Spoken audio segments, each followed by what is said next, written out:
May it please you, Mum, I, Miss Mabeen1, acting on behalf of the defendant, Mr. Bracken. The issue in this case is whether Mr. Bracken shall be granted bail. In short, my submissions are: my client will not reoffend whilst on bail, nor will my client abscond whilst on bail. My lady, may I proceed with my first submission? Yeah, you may. Under the Bail Act,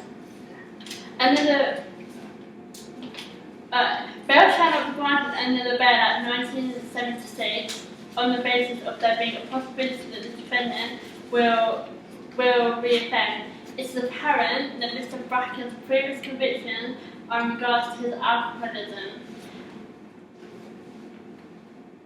With this in mind, I ask the court to take into consideration that Mr. Bracken was also very angry at the time of this offence due to an argument which he had just had with his girlfriend. The argument aggravated my client, causing him to storm out of the pub drunk, followed by him then driving off with the tractor.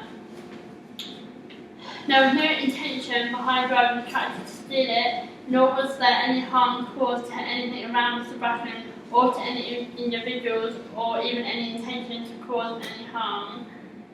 Therefore, Mum, with this in mind, I would suggest that the nature of Mr. Bracken's offence was of a low amount of seriousness. With this in mind, the courts can impose a restriction on Mr. Bracken to stay away from the pub, as well as any off-licence stores if it is in regards to the purchase of alcohol. This will ensure my client won't drink, as we are aware that all of my client's previous convictions have been due to alcoholism. Therefore, this will prevent Mr. Bracken from acting in a disorderly manner. I will now move on to my second submission, Mum, if you have no objection with me doing so. You may.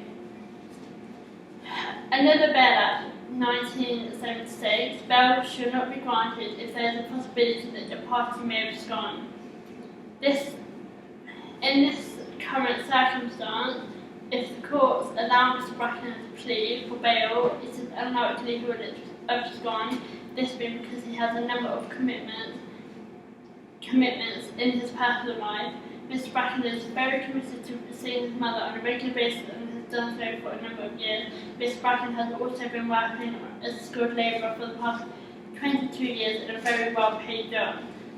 Therefore, Mum, it is highly likely that Mr. Bracken will abscond, as these aspects of Mr. Bracken's personal life are aspects which he has always been very committed to, which is apparent through the number of years he has stuck at the same job.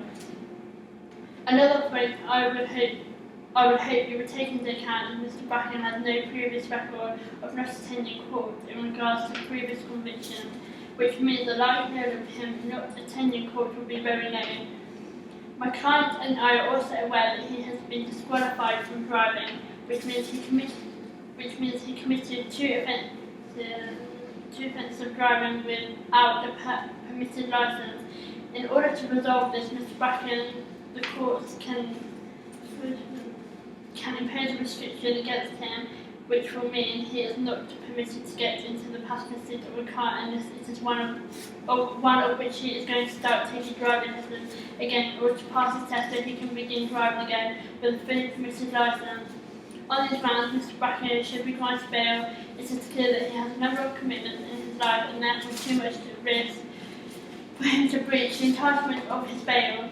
His willingness to adhere to the driving lesson, I would hope, demonstrates his willingness to better himself, and therefore on those bases should be granted bail. Unless I can be of any further assistance to you, Mum, there is my submission on why the defendant should be granted bail. My Lordship, can I assist you on any further questions? No, thank you.